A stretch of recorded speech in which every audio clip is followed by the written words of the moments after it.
Okay, great. Good morning, everybody. How are you all doing? Great. Okay, good. So, what are the nine words used in the English language that is very dreadful and in a complete sentence? Any guess? 9 dreadful words in the English language in a complete sentence. Any guess this morning? Something to do with public speaking? Public speaking. Anything else? No? No? Someone? No? Okay. I'm from the government and I'm here to help. You said they were a tough group, but I see them smiling today, so. No, you got that wrong. Okay, so today what my presentation is going to involve is understanding humanity and understanding public health. I used to do public health presentations, but as I entered Fulton County, I realized there was a component that was missing. So I said, you know what, 2 years ago, I put this presentation that sort of involved humanity and sort of putting it in perspective as to understand and integrating humanity into our public health practice. And also I'm going to give you personal insights, and I'm going to tell you why telling your story is very important. That's how you capture the audience, you capture your clients. Yes, business-minded, yes, correct, corporate world, yes, government world, yes, but you have a story of your own. And unless you tell that story, the client is not going to understand the true you. And 2 years ago when I put this slide, I started asking people around me. I texted them, I called them, emailed them, just a selected few, 20, 25, 30 of them, and I said, who are you? And some of the responses that I got was what you're saying that's coming up. And these are from people from various sectors, from my work, from my personal life, colleagues, friends, family, right? So these are the answers that I got. And at that time, my daughter was 6. She's turning 8 soon. But when I asked her, who are you? She said, Mom, I'm a human. And here was the answer that I was expecting when I asked people around. But how we get tainted, not the exact word, but how we get tainted over the years and forget ourselves, who we are, who we really are, and sort of let the outside environment define who we are, right? And when I say this to people, and here's the 6-year-old who hasn't passed her high school, her graduation, her professional career, hasn't gone into the family life, and all she knows right now is a human. And how do we get to that side? How do we forget ourselves sometimes and get boggled down by the outside life and outside environment? Humanity, as I started looking into humanity, that I said, remember the missing part, the gap that I found as I was working in Fulton County? It's complicated, but yet very simple. Sometimes they say solutions are right under our nose, but we keep looking for it outside and not realize, hey, it was right here. And so if you look at the last sentence that is called the social intelligence, and what does it mean? It means ability to understand and manage men and women, and also to act wisely in human relations. I'm sitting here next to Narsi, and Narsi is smiling, dressed up well, good this morning, but little do I know that he's really very, very unhappy. Just giving an example, hypothetically. Inside, he's really, really, really very sad and looking for someone to just give a pat on the back and say, it's okay, I'm here, you can talk. So that is a lack of social intelligence in my part, just looking at his outside and his smile and saying, hey, everything seems to be good in his life. So that's the social intelligence, and that's how I define humanity. When I ask people what's the biggest challenge, and remember I'm coming from public health side, being a physician in India, I don't practice here, but what are the biggest challenge of times, all times in the current era? If I asked you, what would you say? I'm very interested to hear from this group as well, because from what I hear from the other groups, I've heard obesity, poverty, financial resources, that's the biggest challenge. But I would like really to hear from your side. Just a few things, just to know you guys are listening to me. What's the biggest challenge from your world? Everything is good? Yeah, I don't have a Yamaha motorsport. Yes, isn't that the biggest challenge? That's all it takes to make you happy. Mark, do you have anything Biggest challenge? in the current era? I think, from my perspective, it's lack of confidence. Lack of confidence in the government, lack of confidence in the economy. Okay, perfect. Scott? Sorry, you guys have your name tag so out there. Unemployment. Yeah, okay, excellent. On a global scale, I would say it's a lack of understanding of each other and our wishes and desires. John, you know what? You just stole my answer. Because personally, I think it's social intelligence. Not understanding what is going on with the person sitting next to each other, what's going on just outside our neighborhood, what's going on just outside our house. I was in India in November, and I'm definitely sorry I forgot to acknowledge my guest. Thank you for being here, Pratap, this morning. And so when I was in India and I came back in November, and when I started talking to people, I said, I'm sort of lost. And they said, why? I said, because I don't know what this life is about. I don't know what the world is about. And you know, here I am, and I'm a US citizen, but my origins and roots are from India. And I tell them, I saw poverty. I mean, in India, you have poverty, you see it. And I see poverty here too. I work downtown Atlanta, and I see poverty, but it's so unseen. So what is the difference between India and US? You have seen poverty there, and you have unseen poverty there. And so I was lost. Like, yes, everybody wants to come to America. They think it's a rich, rich, rich country. But no, there are some things that's not visible much outside. And how do we address that sometimes? This picture I want to tell you, because remember I told you have to tell your personal stories. This picture was taken way back in, I guess, 1994. And this was taken by Kevin Carter, I believe, and during the Sudan famine. And if you see the picture, there's this child, a baby, who's very, very dehydrated, almost the ribs showing out, has not eaten anything for a few days, and the vulture is standing right next to it, and waiting for the baby, waiting to prey on the baby as soon as it leaves the world. And sorry, it brings tears to my eyes, but it did the same thing for me 10 years ago. And I said, I want to live in this world not to see another child being a prey for a vulture. And so that's my driving force. What is your driving force? What motivates you? If I'm down and depressed and don't feel like belonging in the world, if you bring me this picture, I wake up, get dressed up, and ready to be challenged. And that's my driving force. So even if the worst of times, this just wakes me up and gives me the purpose in my life. So find your driving force. We talked about humanity a little bit. Coming to public health. How many of you know the moving Upstream story? Oh, and one thing, I've never been in the corporate world. My work was in a hospital as a physician in India. At Emory University, I was doing clinical research. I was managing the programs, and Fulton County government. So if I'm not understanding the corporate side perspective, please enlighten me. So moving upstream story is this guy is walking near the banks of a river, and as he's walking, he sees these people, one person actually trying to come ashore. He's not able to. He doesn't know how to swim. So he jumps into the water and rescues the person who's struggling to be alive and brings him ashore. And again, within a few minutes, he sees all these people, many people inside not struggling to be alive. And he calls for help. People come and help them, bring them ashore. And then he realizes the person, hey, I just helped this guy. Why is he back in the water? See, he just brought him ashore, so he doesn't understand it. It keeps happening for an hour or so. He said, there's something wrong. So he comes out of the water, and people tell him, hey, you just called us to help you. Where are you going? He said, give me 1 minute. I'm just going to walk upstream and see what's going on. So when he walks upstream, he sees this bridge.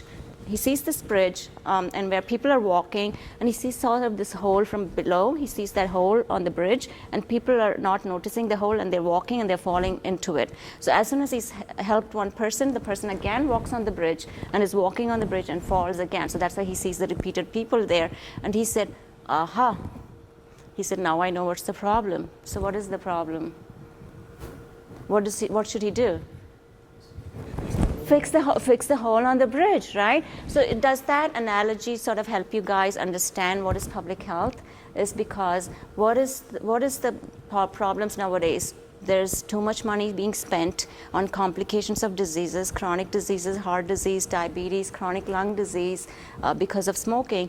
But if we fix the hole, we're preventing it. We are preventing complications such as amputations from diabetes. We're preventing blindness we're preventing young heart attacks from happening. So that's called prevention. Public health is mostly about prevention.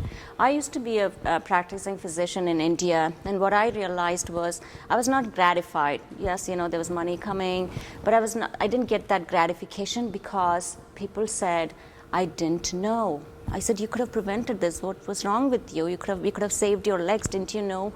No, I didn't know. I heard that again and again, that it bothered me so much. I said, no, I don't want to be in this field. I want to be in a field where I prevent people from getting to the doctor's office. So people, when they ask me, what do you do? I said, I prevent you from going to a doctor's office. I know it doesn't bring smiles to many people, but sorry, that's what I do because I've seen the worst. And so am I gratified? Am I sleeping well? Yes, because I think I'm doing justice for myself to say I prevented you from getting obese, I prevented you from having a cancer, just prevention message. So I'm trying to fix that hole. I'm going to go through the slides quick, but when people ask what do public health do, I just give them examples of Ebola. Ebola came up, and who was really notified? Who was in the forefront? The public health system, which includes the CDC, the local government, the FEMA, the preparedness departments. All these are part of the public health system. And what drives us is the data. We just don't go and do stuff or activities. We let the data drive us. If data shows asthma is highly prevalent in these areas, we go into those areas. And again, it's not individuals, it's not just one group. It could be hundreds of groups, 200 groups, 300 organizations coming together to the table. But I'm telling you, the challenging part is bringing them to the table with that common shared goal of let's reduce the asthmatic rates in this part of the county. So we do. And suppose in case if there's anything happening, you're eating safe because of us, public health. And when I say public health, I want you to include yourself into it because the public health is a complete linking system where everybody needs everybody else. So you're eating healthy. Why? Because of the food inspectors are visiting the restaurants, local restaurants every day to make sure the food is handled safely. So you're breathing good air now because of the public health system. You're drinking safe water, clean water because of the public health system because they worked on several things. Let me ask you one more thing. Our kids are safe today. Do you know why? In cars especially. How did that happen? Child seats, the safety, the seat belts, that happened because of the public health system. And it starts, always remember, public health, any issue starts ground up. It doesn't start from the government. It starts with the community, with the parents expressing their issues and needs and say, hey, my child, I could have helped or saved my child. And then it starts with, okay, what can we do to promote these safety laws? Okay. Look at these. I'm going to go through these slides quick because I want you to see what it says.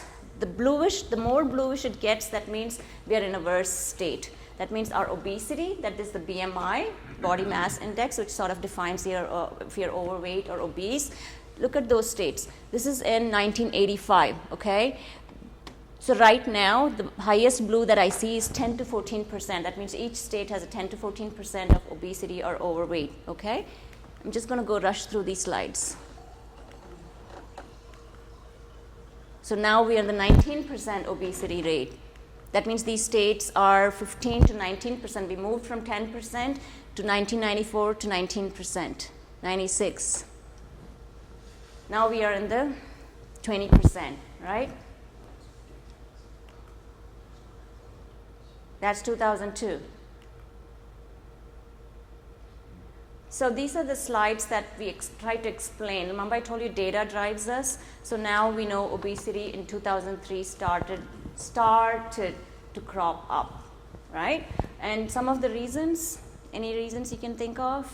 Are we eating more at home now than in 1970s and 80s? No. Are we walking more now than in 20, 30 years ago? No, I'm one of those persons who drives around the parking lot at a grocery store 5 times to find the nearest spot.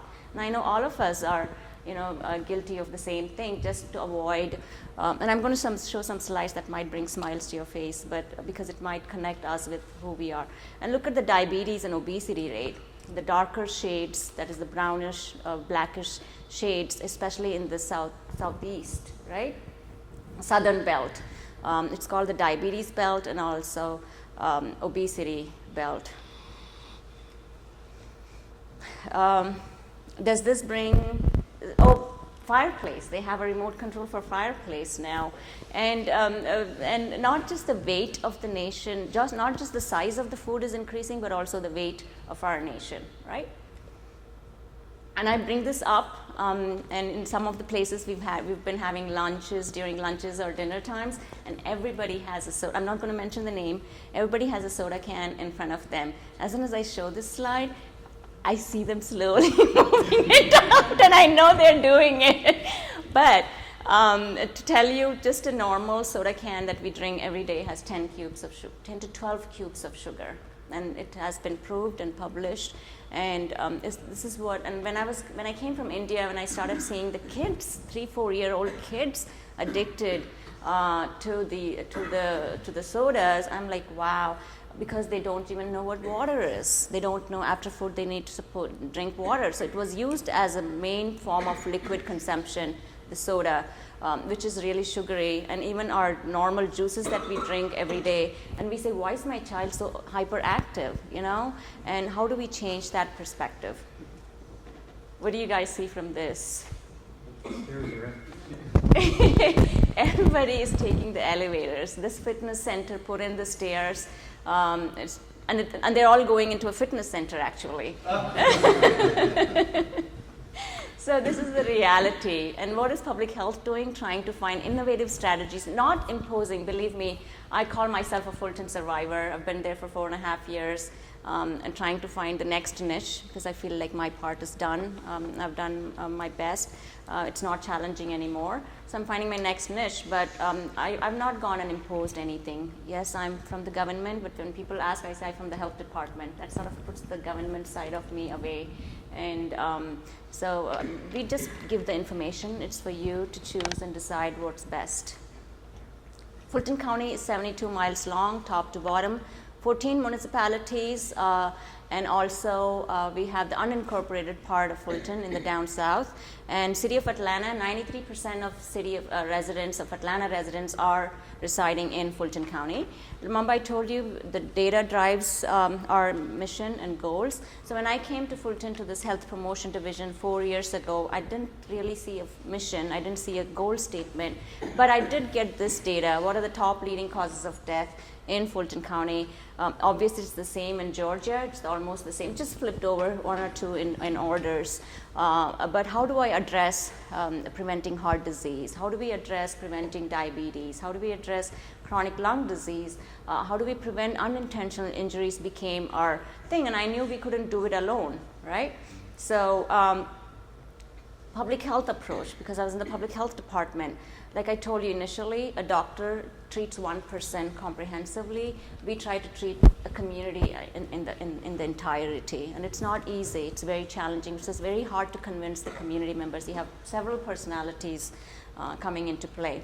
And as a sample, I'm just giving you a profile of North Fulton. Why? Because I'm just giving you a sample of this is how we go into cities and prove them and show them the data, right?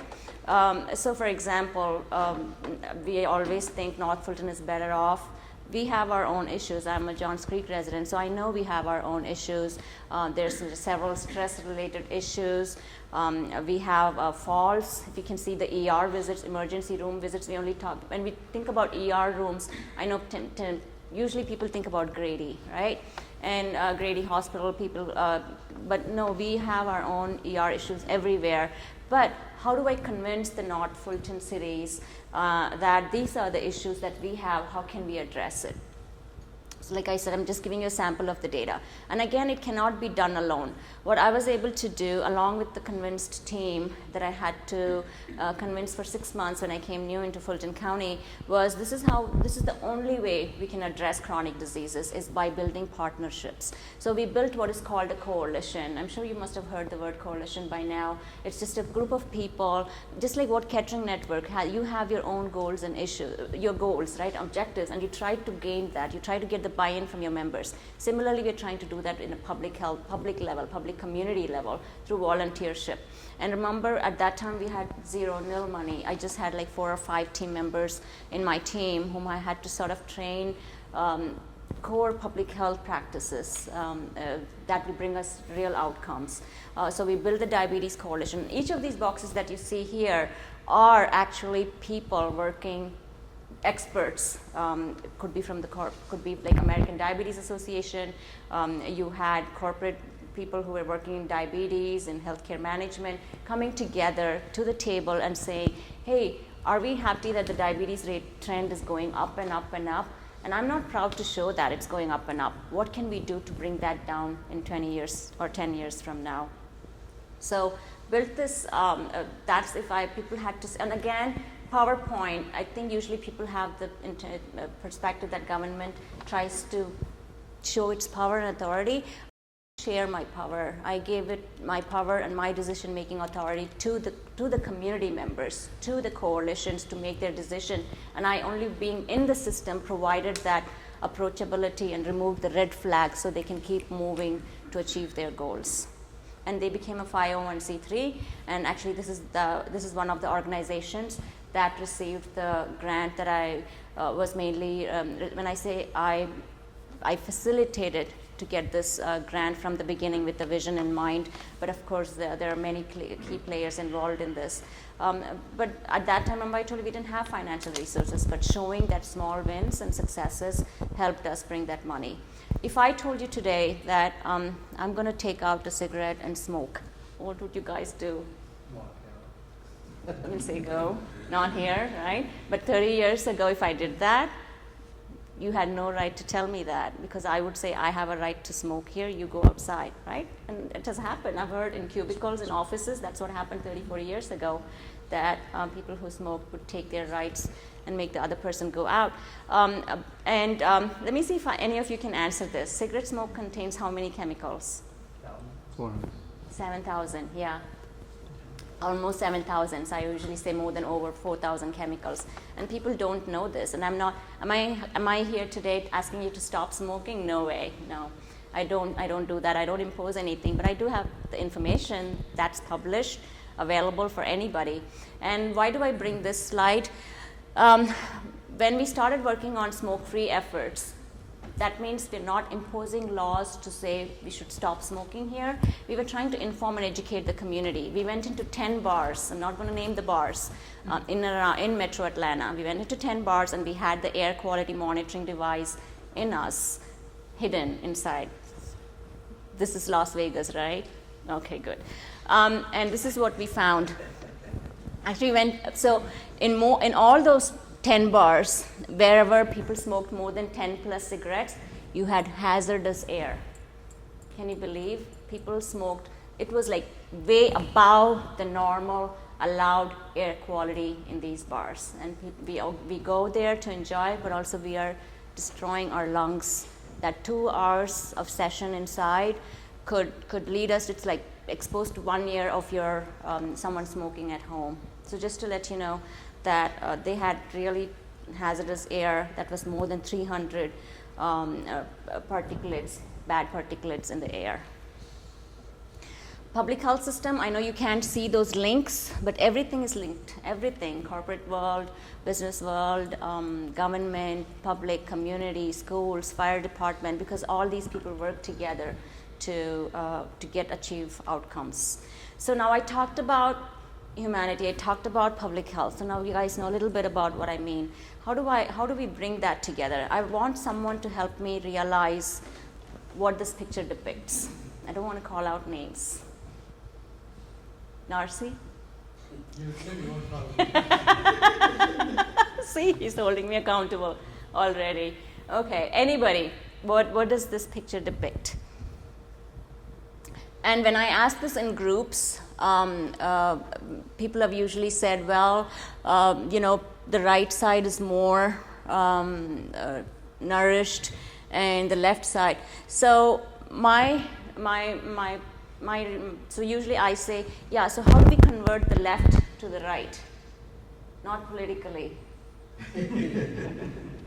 But so I say, here you are, you have a patient, a client who's saying he's not able to eat properly, he's doing this and that, and then you send him back to his environment. You send him back to the same environment where there's no nourishment.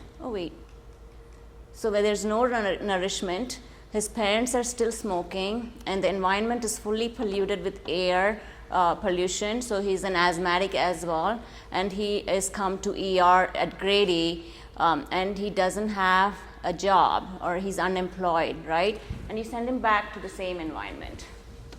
Does it make a change? And physicians, we say, oh, I told him 100 times to stop smoking. I told him 100 times to go walk, but his environment is not healthy enough to walk, or neither is it safe enough to walk. So how can I expect him that I'm sending him to this area, because I'm not? So that's what public health does, tries to bring this environment more nourished, bring him job development training skills. Why? Because ultimately, who's being benefited? Sometimes we don't realize that. I'm being benefited because I'm getting a return on investment. I don't want to pay for Grady ER. I want my taxes to be used in a better way, right?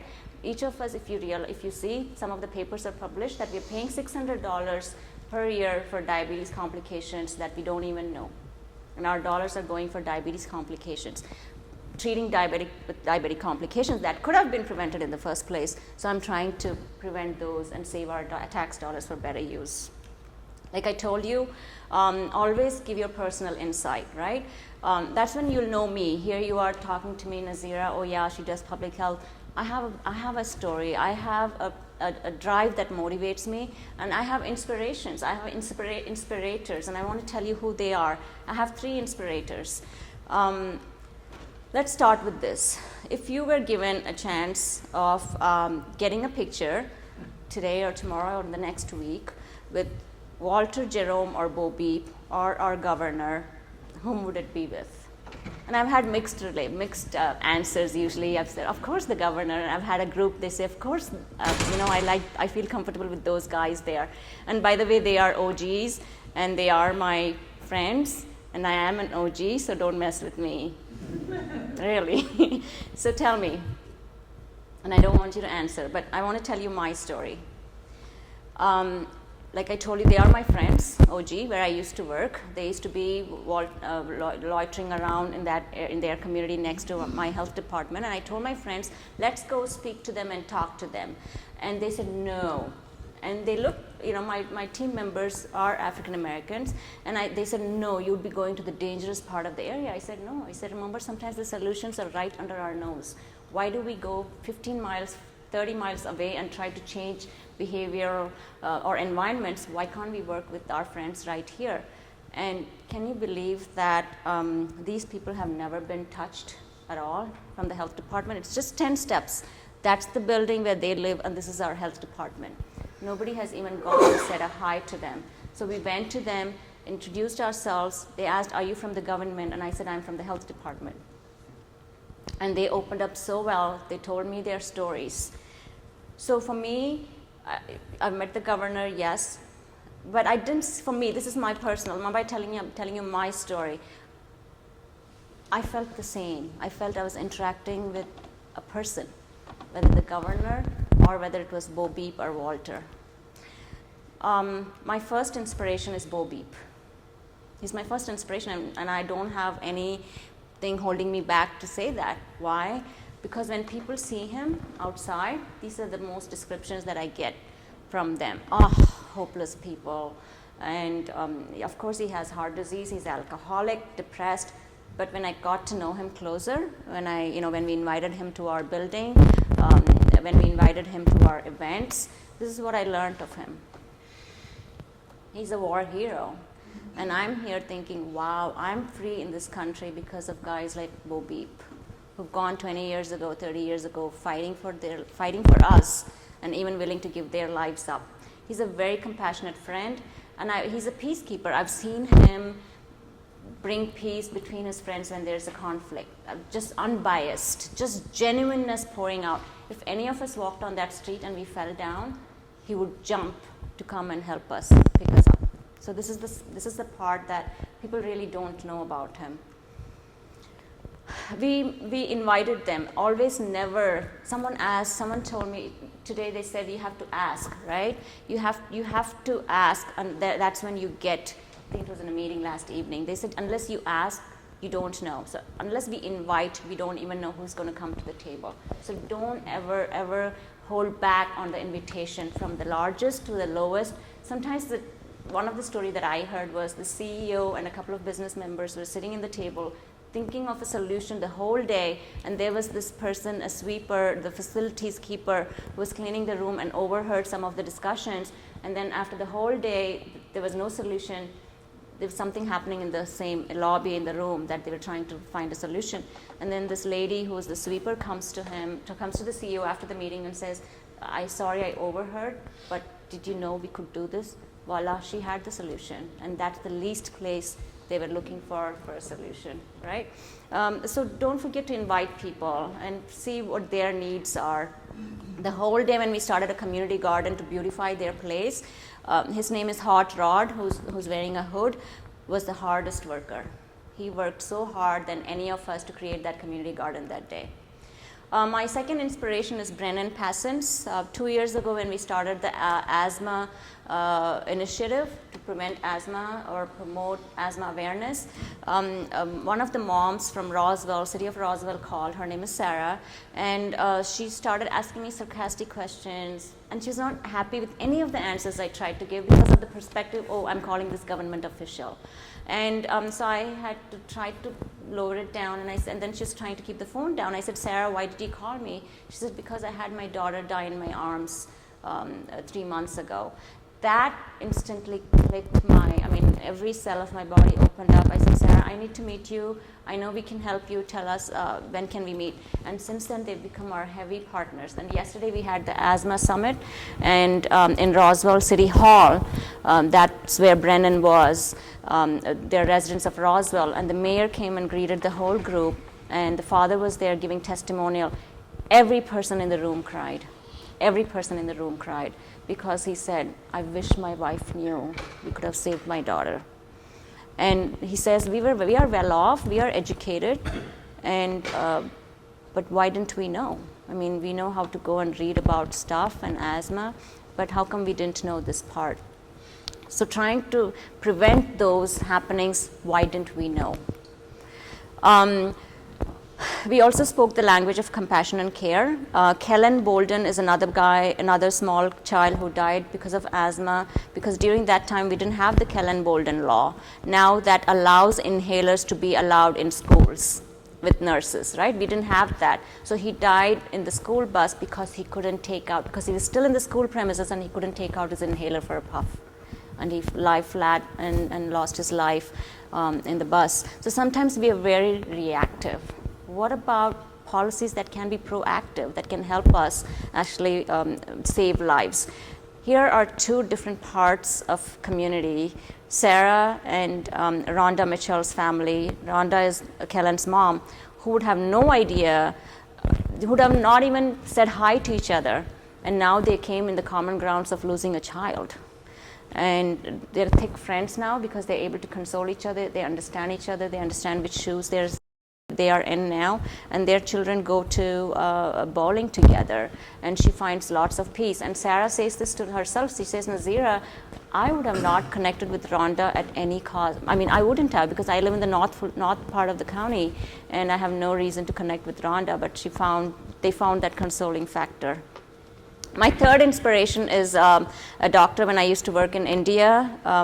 Her name is Dr. Devi, and she was 73 then, happily unmarried. That's what she called herself. And always people from across, she was an OBGYN, people from across the state, thousands and numbers, came to her just for her to touch their tummies. For, when they were pregnant, they just wanted her hands to touch her tummy, the patient's tummy, because they felt if she just touched them, they would have a normal delivery with no complications and a good life and a good baby. And I thought, like, why is she considered so godly? And I realized there was no secret. The only thing that she showed was compassion and care. An extra step. She took an extra step to show the importance of that person, and that's why it made her really godly. And she ran this orphanage. She also ran this adoption home. The lady on the left, in the third photo right there, she was a nurse working in this hospital for adoption home for many years, and also was in the infertile group. But many moms and dads would leave their children in doorsteps in that hospital. So Dr. Devi would take those kids and raise them up in adoption homes. And remember, they say someone's trash can be someone's treasure, right? So here was a person who was put in a doorstep. The baby was put in a doorstep, but the same baby is a treasure to this mom, newly becoming mom now. So that's what Dr. Devi brought about, sort of put a different perspective to the spins and the challenges that was in the world. And this picture, I took it in a children's home. All of their parents, either incarcerated or dead, or some challenges. But they had such a huge, strong. They were always looking out for each other. I saw that strong bond that I've not even seen within family members. And I celebrated my birthday there, and that was 10 years ago.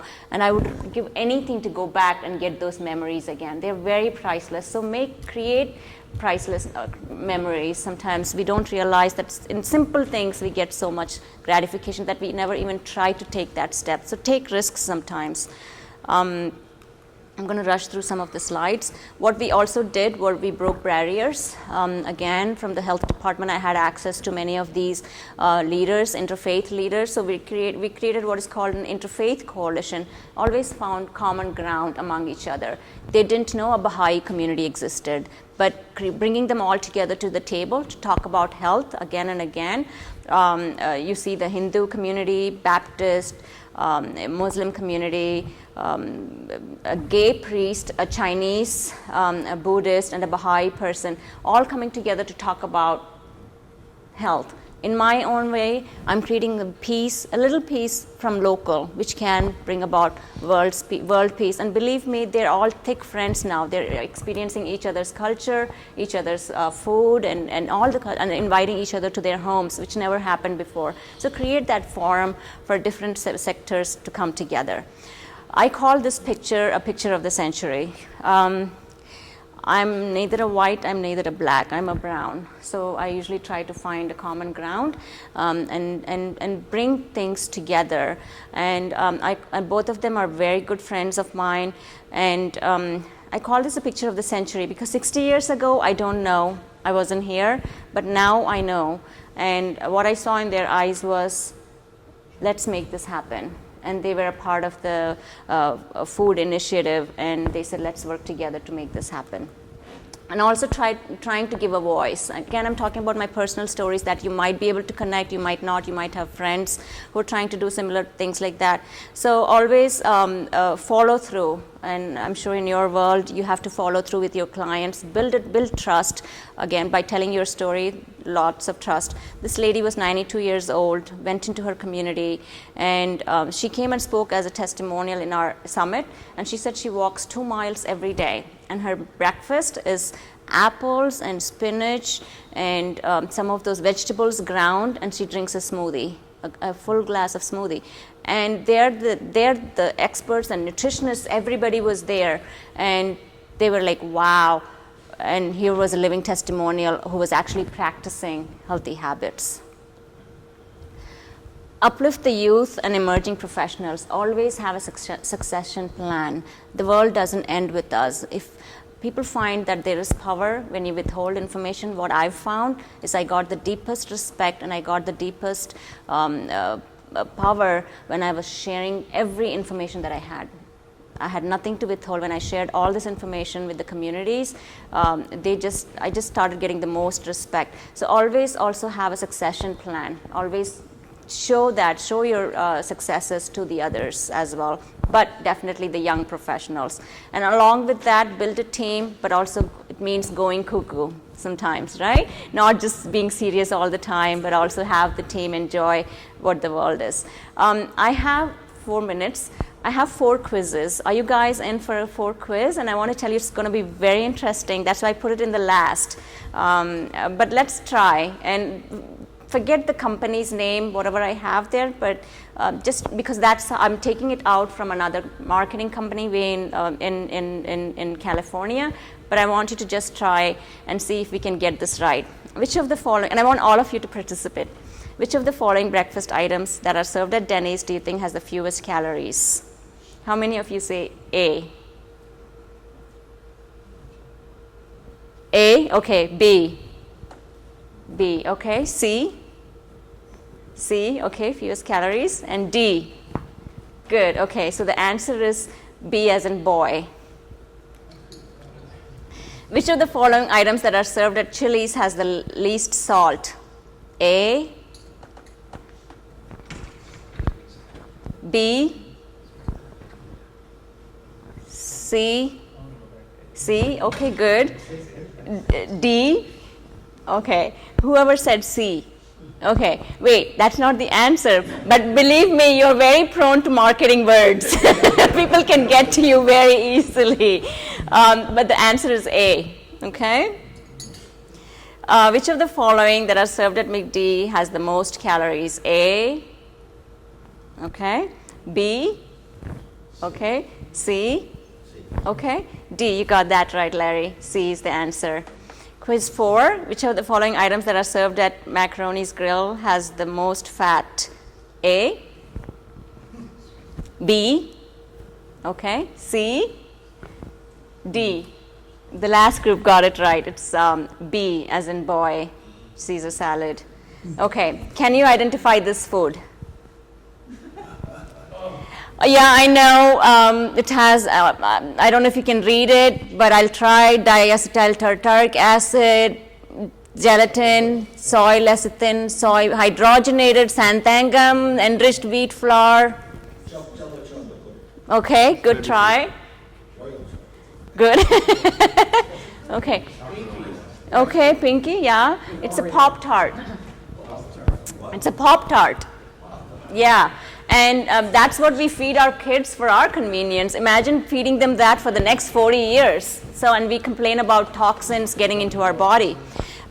So getting back to humanity and public health, how do I know? People usually say you have to evaluate your program. You have to know if you're making an impact. How do I know if I'm making an impact? Well, it's very hard to say. I don't know if I made an impact. Did the people, leaders who were trying to, change, didn't have the specific impact evaluation tools? Did they make an impact? Might be we will. If each of us took our own part in making an impact change, might be we will in 10 years, 20 years. Might be things will change a little bit to the better.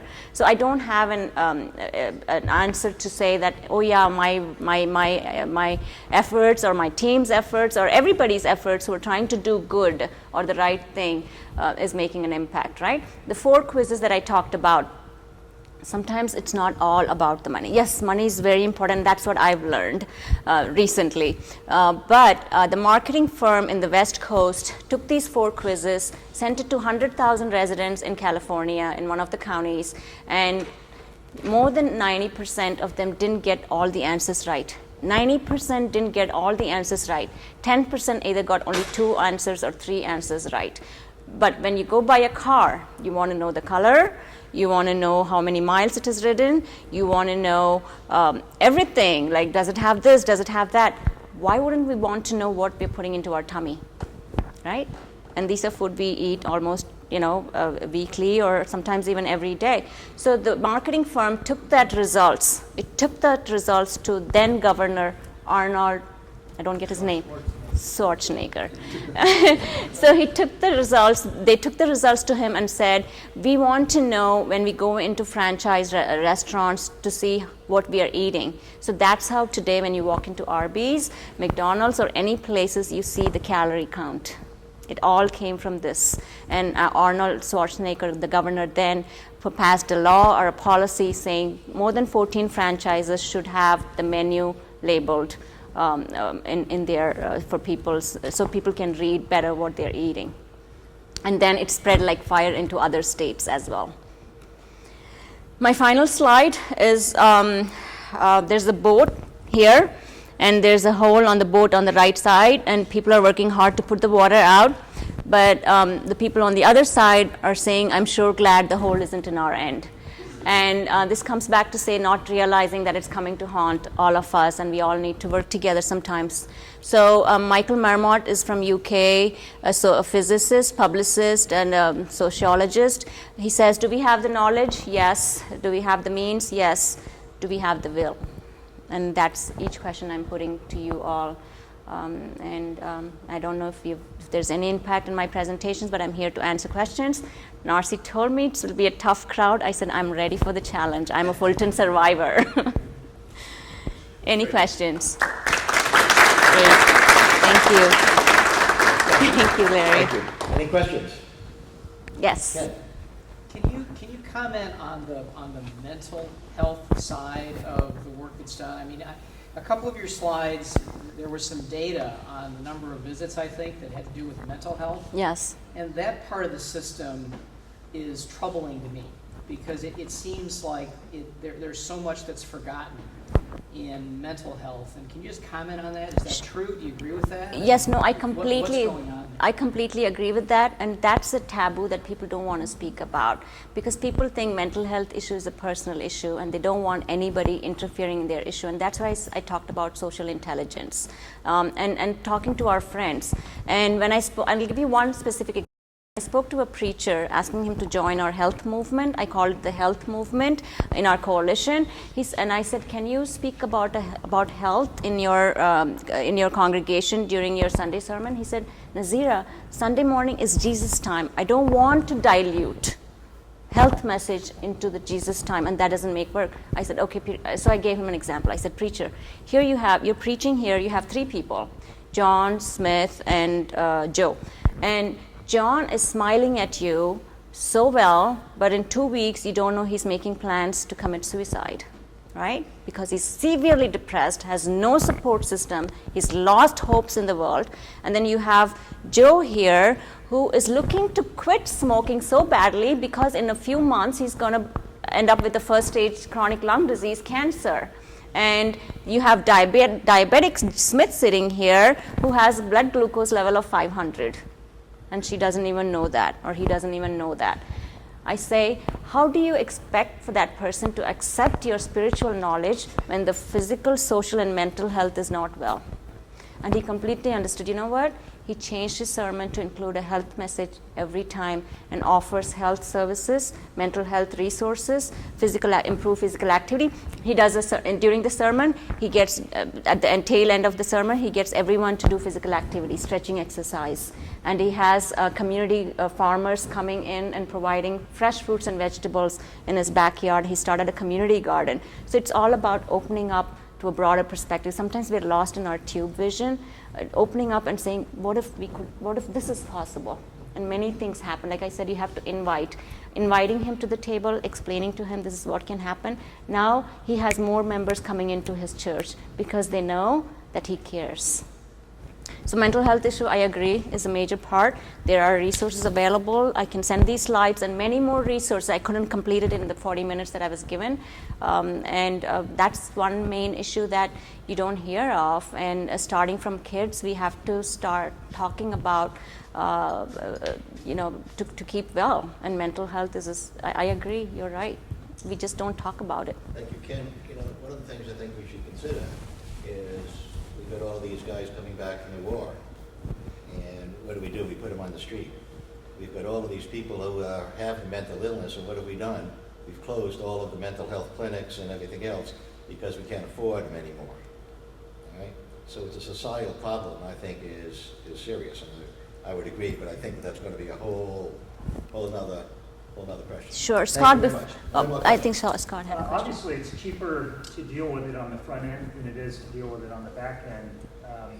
Has there been any quantifiable areas where this is actually proven out, that a city has been really screwed up at this end, but they started working with the kids and they educated them on health and exercise and eating properly, where they've actually shown an improvement in the diabetes rate and the obesity rate? You hit the hammer. Wait, how did they say Nail on it? I always confuse that. Yes, there's so much data, and that's why we call it evidence-based. Like, remember in the beginning I said we just don't go and do activities. We take up evidence-based practices. Evidence-based practices means this has shown what I'm doing today, building coalitions and people coming together and working on specific tasks and goals, is an evidence-based approach. It has shown to be effective in other parts of the county, and that means hard research was done, clinical research was done, random trial was done, just like how they do with the drugs. When the drugs, medications come out, it takes 10 years to get it approved, right? So similarly, these are called evidence-based approach. So public health always uses evidence-based approaches. It has shown that preventing upfront has always brought a return on investment, and huge return on investment in those communities. Right, but have you seen the improvements at the younger ages where there's less obesity is starting to be, it's reducing itself? Sure. So Georgia last year, can you believe it, was second highest in childhood obesity across the nation. Georgia was second in childhood obesity.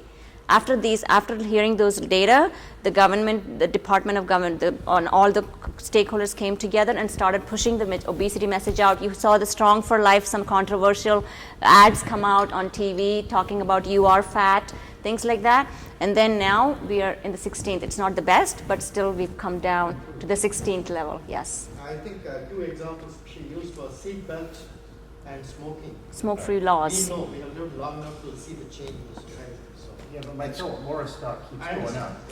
But Scott, even more important than that, I mean, having spent 17 years in university administration before getting into business, one of the things that we learned in academia was that you have to give up this generation and deal with the younger generation to make effective change. And that includes racial issues, that includes social issues, that includes cultural issues, all right?